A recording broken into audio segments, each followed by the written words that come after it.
Hoy les invitamos a pasear con nosotros en una iglesia, la que están viendo a mis espaldas, que corresponde a uno de los monasterios, el que está a colación, más importantes del Bierzo, con 1000 años de historia. Una iglesia que se abrió a los vecinos hace aproximadamente 350 años y que sigue siendo punto de encuentro, además de tener una importantísima riqueza histórico-artística.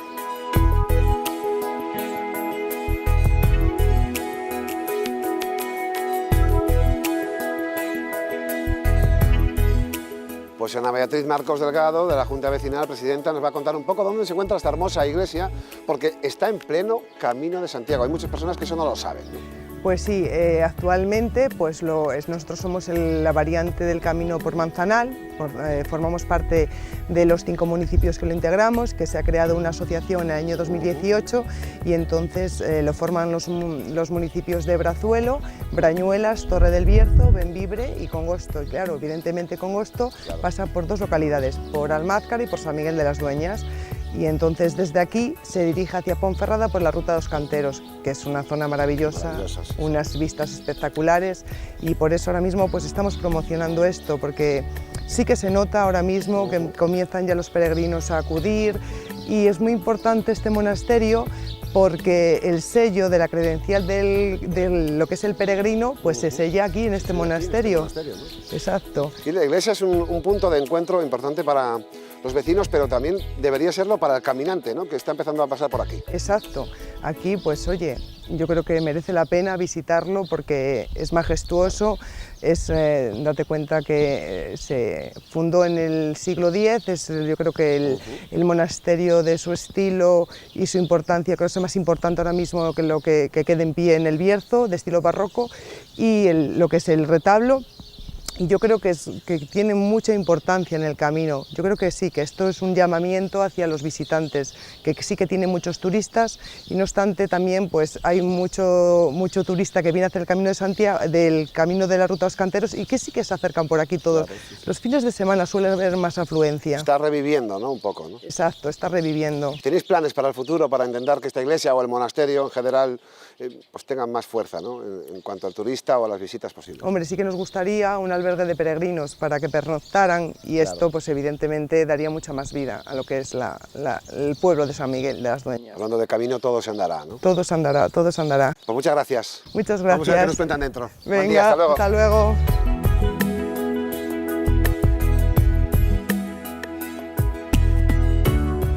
Al adentrarse en este templo podemos comprobar que su diseño no renuncia a la sencillez y la austeridad propios de la clausura cisterciense. Espíritu que se refleja en la estructura de muros robustos sin apenas decoración y escasos vanos. Pues Celestino Mielgo Domínguez, el párroco local, es el que nos va a contar la apasionante historia de esta iglesia que están viendo en las imágenes. Celestino, gracias por atendernos. Hola, buenas tardes. Esta es una iglesia que tiene unos 400 años de historia. Lo que va desde 1695 hasta hoy, hasta la actualidad. Sí. ¿Qué diríamos que es de qué estilo? Es un estilo barroco.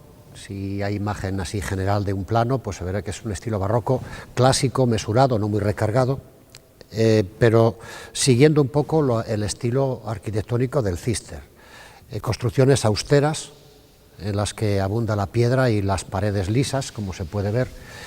Lo que pasa es que en esta, como también es parroquial, además de ser la monástica, es parroquial, cuando se construyó ya se pensó en el tiempo y el estilo de la época, que es el barroco. Por eso los retablos que le dan un empaque y una espectacularidad especial. O sea, que va a caballo entre 2 formas de entenderlo, ¿no? Digamos que lo que hoy tenemos del resto de la construcción del monasterio es renacentista, pero cuando se termina la iglesia ya imperaba el barroco.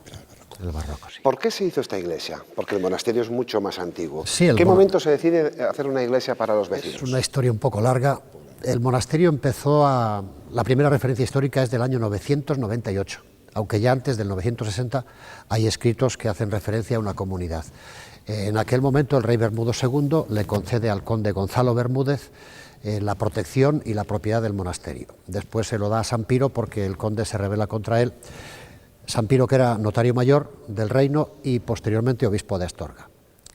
Con esa protección real y episcopal, el monasterio se fue desarrollando hasta que ya en el siglo XII la infanta reina Sancha Raimúndez, hay por cierto un premio en el Bierzo que lleva ese nombre, Sancha Reimúndez a la mujer emprendedora. Eso es. Tiene como referencia esta infanta reina del siglo XII. Protegió y potenció mucho el monasterio y fue creciendo. Con el monasterio fue creciendo el pueblo.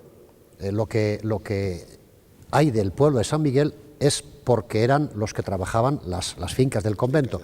Los benedictinos salen ellos a trabajar sus fincas. Los cistercienses no salen del convento, sino que dan en arriendos o en aforos a la gente para que trabaje las tierras y le paga una pequeña renta anual. Entonces, el que de repente surja esta iglesia tan grande es porque en el 1525 se reunieron aquí dos comunidades, la que propia de San Miguel y la del monasterio de Villabuena, fundado, si no te importa, vamos caminando, fundado por la reina doña Teresa, reina de León, Galicia y Portugal. Estuvo casada con Alfonso IX, eran primos carnales, menores de edad. Cuando el Papa se entera de esto, declara nulo ese matrimonio. Pero el rey le dijo que escogiera algún lugar en el Bierzo que se lo daba para que ella pudiera vivir, ella y sus dos hijas, Dulce y Blanca. Entonces esta mujer viene al Bierzo, ve Carracedo. Carracedo era una comunidad masculina, no podía quedar, por supuesto, sabía que existía San Miguel y desde aquí partió hacia Villabuena, al lado de Cacabelos, para fundar un monasterio. La peripecia de aquel monasterio es que el río Cúa sufrió una gran riada, destruyó el monasterio y en 1525 la comunidad de San Miguel, que había sido obligada a ir a Villabuena para fundar comunidad, tienen que volver las dos comunidades, la que había surgido en Villabuena y la de San Miguel. Eso obligó que la comunidad se duplicara en número. Claro. Y los criados y habitantes de San Miguel, a más tierras, más comunidad, también crecieron en número. El origen del pueblo estaba, digamos, de la Reguera hacia arriba, el río Bravo, calle del Agua, calle del Rollo, calle Plaza de la Picota, calle de la Lóndiga, que son nombres, original, ¿no? Son nombres muy relacionados con el convento. A partir de ese año 1521 surge el otro cabo ante la necesidad de más criados, más trabajadores de las tierras. ¿Qué ocurre? Que la iglesia románica original quedó pequeñita. Los habitantes quisieron hacer una iglesia por su cuenta y la abadesa les dijo: tranquilos, que vamos a hacer una para vosotros y para nosotros suficientemente grande. Por eso surgió esta enorme iglesia. La mitad de la reja para atrás es clausura, el coro donde las monjas tienen sus rezos, y de la reja para adelante, que es lo que funciona como iglesia y como parroquia, con una entrada desde el convento y otra entrada directamente desde la calle, para que nadie tuviera que quebrantar la clausura. En ese contexto de iglesia grande, de iglesia monumental y de iglesia abierta al público es cuando se añade a lo que decíamos antes de las construcciones cistercienses los retablos que le dan un empaque y una monumentalidad extraordinaria. Me hablabas de un retablo, hay otros retablos, por ejemplo, si te parece podemos hablar del retablo principal, sí, el que preside esta iglesia.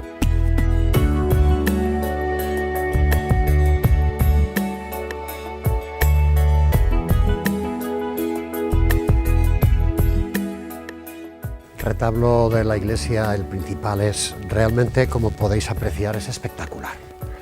Es un retablo que se terminó de ensamblar en el año 1701. Si habíamos dicho antes que la iglesia se termina en 1695, muy poquitos años más tarde es cuando se encarga a dos escultores, César Ovalle y Bernaldo de Quirós, que diseñen un retablo específicamente para este espacio que estamos viendo, encaja perfectamente en el hueco. Es un retablo barroco, también como la iglesia clásico, no es muy recargado, es bastante mesurado, de tipo hexástilo, es decir, 6 columnas que dividen todo el retablo en 3 calles, 2 laterales, en las que encontramos a San Benito y a San Bernardo, los santos un poco propio monásticos, San Benito el fundador de la regla benedictina donde tiene origen todo el monacato de Occidente, y San Bernardo el reformador al que siguieron las monjas que había aquí, que eran benedictinas, pero se hicieron cistercienses a partir de la venida de la reina Teresa de León, Galicia y Portugal. En el centro, un tema también muy relacionado con la espiritualidad cisterciense, que es la devoción a la Virgen María en esa talla de la Asunción. Y añade además un elemento de piedad popular. El pueblo es San Miguel, entonces arriba la talla de San Miguel. Y justo en el centro, por debajo de la talla de la Asunción, ese retablo expositor en forma de templete, en el que dentro tenemos una pequeña joya que es un Cristo resucitado pequeñito sobre una peana que es de una auténtica orfebrería. Parece que es metal pero no, es madera tratada como el resto del retablo. O sea, una enorme calidad el retablo. Una gran calidad el retablo, sí. Yo creo que en el Bierzo y en parte del noroeste de España, de los retablos barrocos clásicos, originarios, no de los después más tarde recargados o churriguerescos, de los mejores que podemos contemplar. Hay algunos otros retablos, ¿no?, en el templo que podemos comentar. Hay otros 4 retablos, son de los mismos autores y de la misma época. Los 2 del crucero, que como se puede apreciar no encajan muy bien porque el crucero está poco desarrollado, rebosan un poco el espacio original pensado para ellos. Y otros 2 en la nave que eso sí están colocados dentro de lo que se llama arcosolios, también encajan perfectamente en el espacio reservado para ellos. Es el retablo de Santa Teresa Reina que comentábamos antes, nada más entrar a la izquierda de la entrada de la iglesia, y el que está enfrente es el antiguo retablo de la parroquia. Decíamos que esta iglesia es monástica y parroquial. Las dos cosas. Los cultos parroquiales, las bodas, las misas que encargaba la gente de la parroquia se celebraban en el retablo del Calvario, que es el que tenemos frente a la entrada, prácticamente el primero que se ve. Esta iglesia, además, vemos algunas peculiaridades, hay como una especie de balcones, no sé si se llaman así. Tribunas. Tribunas, ¿no? Tribunas, ¿que tienen una sí. función o cómo es? Hay dos que se ven muy claramente, que son como 2 balcones.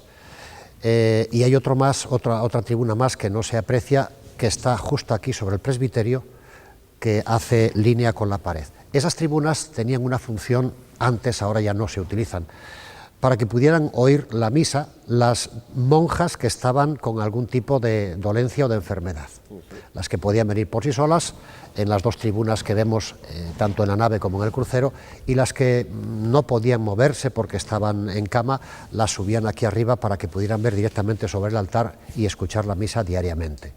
Hoy no tienen función porque las monjas acuden a los cultos habituales que se hacen en la iglesia, aquí en los primeros bancos, o cuando tienen sus rezos particulares, en los maitines, la hora prima, los laudes, la hora tercia, la sexta, la nona, las vísperas y las completas, las hacen en el coro, que es el lugar en el que habitualmente ellas hacen esas horas de rezo. Por eso se le ve esas 2 tribunas que normalmente no las contemplaremos en unas iglesias, digamos, parroquiales. Al uso, ¿no? Sí. Al uso. Además hay pequeños cuadros, no sé si la palabra correcta son cuadros en estas paredes un poco más austeras y desnudas. Tenemos en cada uno de los lienzos de pared del crucero las 7 estaciones del Vía Crucis, 7 para cada lado, y en una de las paredes además 2 cuadros que son de arte moderno, que corresponden uno de ellos a un beato de los mártires del siglo XX, que nació aquí en San Miguel, y el otro también un santo muy querido por los cistercienses y por los que de una manera u otra han tenido relación con comunidades cistercienses, que es el beato, ahora ya santo, hermano Rafael Arnaiz. Son cuadros modernos que no tienen nada que ver con lo que es el resto de la ornamentación artística de la iglesia.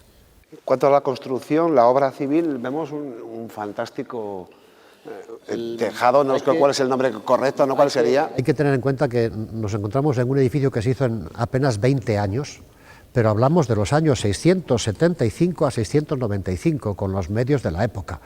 Tiene una elegancia extraordinaria, planta en cruz latina, muy poco desarrollados los brazos, como se puede apreciar, pero que se remata el crucero con una cúpula muy airosa, y sobre esa cúpula en el centro, tanto en la cúpula como en el presbiterio, 2 pinjantes.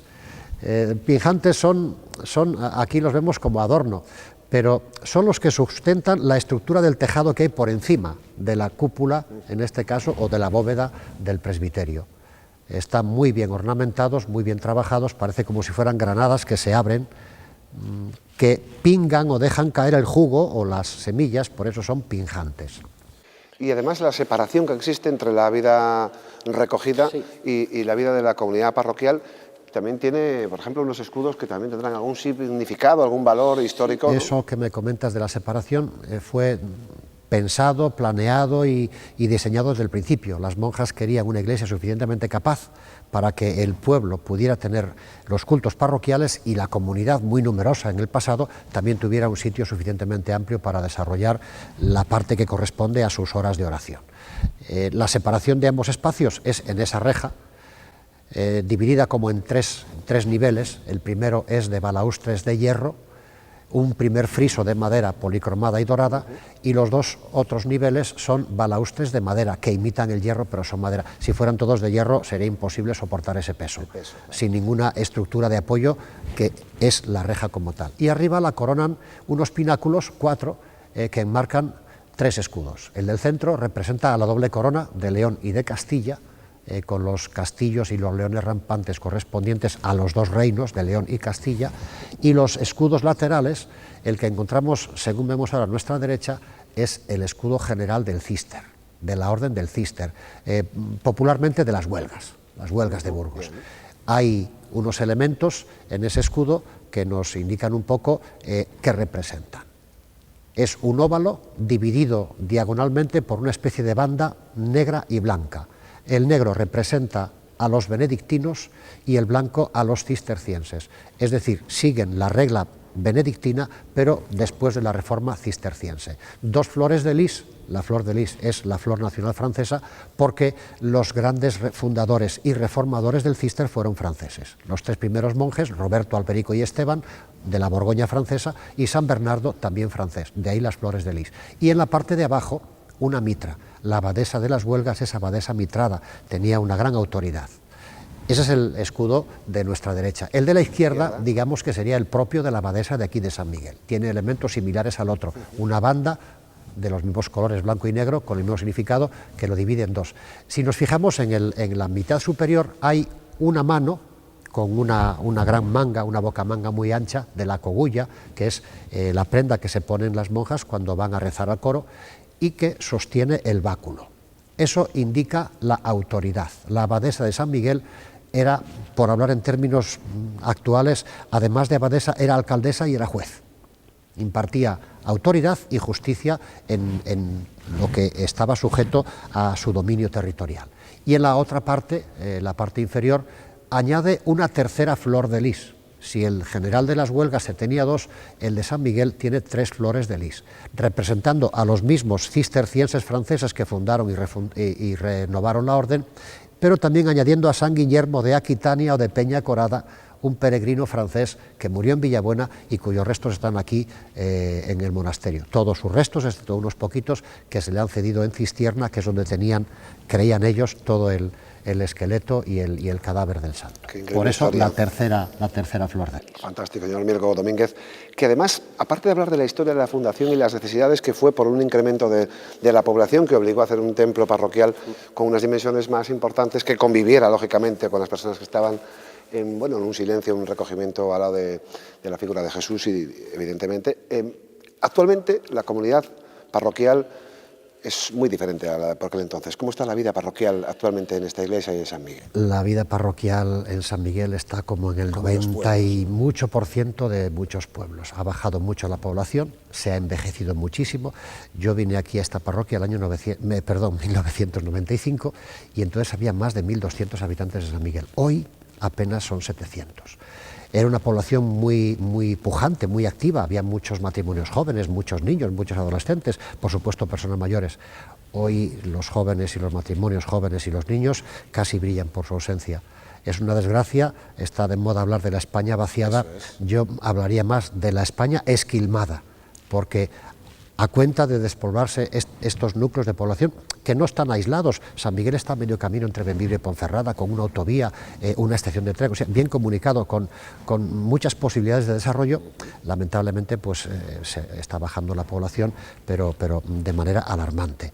Y eso afecta a la vida parroquial. Yo recuerdo de tener años con 18 o 20 comuniones, primeras comuniones, con 8 o 10 bodas, y ahora pues estamos con 4 o 5 comuniones al año y con 3 o 4 bodas a cada año. ¿Por qué? Porque ha bajado la población que tenía que ir reemplazando a los que, haciéndose mayores, pues poco a poco van falleciendo, y ese relevo no se produce. En el monasterio ocurre lo mismo. Aquí llegó a haber, este fue durante muchos años el monasterio más numeroso de toda España, con casi 100 religiosas.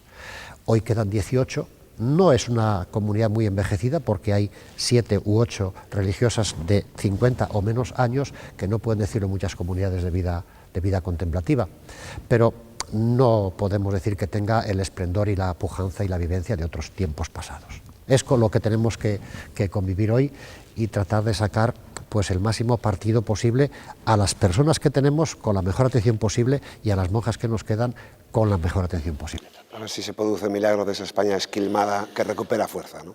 Es difícil porque donde no hay, dice el refrán, que no se puede sacar. Si no hay niños no puede haber vocaciones. Niños, niñas, vamos. Bueno, a qué suerte en el futuro, señor Mielgo. Muchas gracias. Muchas gracias. Vamos Gracias a ver a a otro vosotros. compañero, gracias. La historia de un templo es también siempre la historia de sus gentes, que han tenido a esta iglesia como punto de encuentro. Vamos a hablar con Esteban Álvarez Ramón, natural de la localidad. ¿Cómo estamos, Esteban? Hola, ¿cómo estamos? Esteban es natural, nació en esta localidad. Sí, sí, efectivamente. Se bautizó en esta iglesia. También hice la primera comunión. La primera comunión. Eso es. ¿Cómo era la vida en la iglesia hace tantos años? Había mucha más vida, ¿no?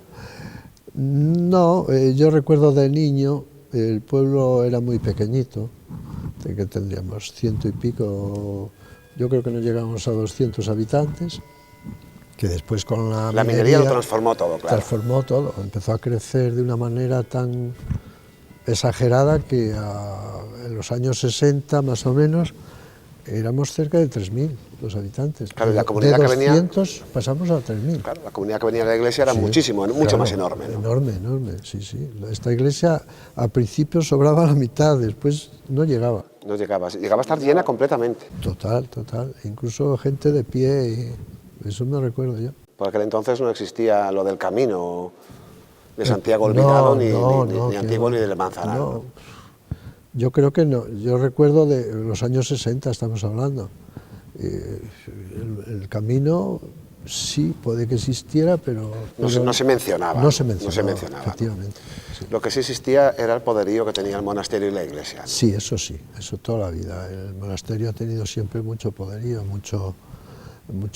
venía mucha gente a visitarlo. San Miguel fue creciendo de una manera tan enorme que todo lo que había era, ¿entiendes? No sé, mucha gente venía a visitar el monasterio. Y esta iglesia fue testigo de la actividad parroquial, una iglesia de casi 400 años de historia. No, la iglesia solo, el monasterio mucho más. El monasterio la tiene iglesia nueva 1000 años. Tiene 1000 años que tenía su iglesia. Sí, la iglesia fue hecha después, sí, tendrá 400 o cerca, anda cerca de los 500 ya creo. Nos contaba el párroco que digo, bueno, que es una historia Sí, fantástica 400 la construcción y la riqueza que tiene, ¿no? Claro, esto es increíble. La riqueza y dentro del... Yo es que no conocí el interior del monasterio hasta... Lo abrían todos los años. Todos los años hubo una temporada que lo abrían para que la gente del pueblo entrara a verlo. Pues yo coincidió que las veces que lo abrieron no estuve aquí nunca. Yo estaba por ahí y hasta una vez, estando yo de pedáneo, tú sabes que yo fui pedáneo, me invitaron a una comida el día de San Bernardo, que es la festividad de ellas, y una prima que tengo dentro del convento me enseñó todo y quedé alucinado. El arte que hay dentro de los cuadros, bueno... Hay que darlo a conocer, ¿no? En el Bierzo y fuera, ¿no? Hombre, todo el arte que hay aquí alrededor, ¿no? Yo creo que sí, lo que ocurre que las monjitas no están de acuerdo con abrirlo al público. Tiene su vida contemplativa, hay que respetarla, eso, sí, ¿no? yo respetarla, en eso sí estoy de acuerdo. Por eso visitamos un poco la iglesia, que sí, es el punto de encuentro, con esa comunidad. Eso, sí. Bueno, pues que haya suerte, que haya futuro para todo este entorno a través del patrimonio histórico-artístico. ¿Puede haber un futuro, claro, no? Sí, yo creo que sí. Yo estoy que sí, que tenemos aquí algo para enseñar a los turistas, porque hoy el Bierzo se ha quedado tan así que lo que tenemos que dedicar un poco es al turismo. Bueno, pues y esto sí, además, si resulta que el camino va a tener... creo que a dar fuerza, ¿no? Un poco a todo este entorno, entorno, ¿no? esto es algo que no se ve todos los días, ¿no? Pues gracias, le dejamos que siga contemplando la iglesia, nos vamos a hacer algo más. Quédese aquí, de acuerdo, gracias, hasta luego. Gracias.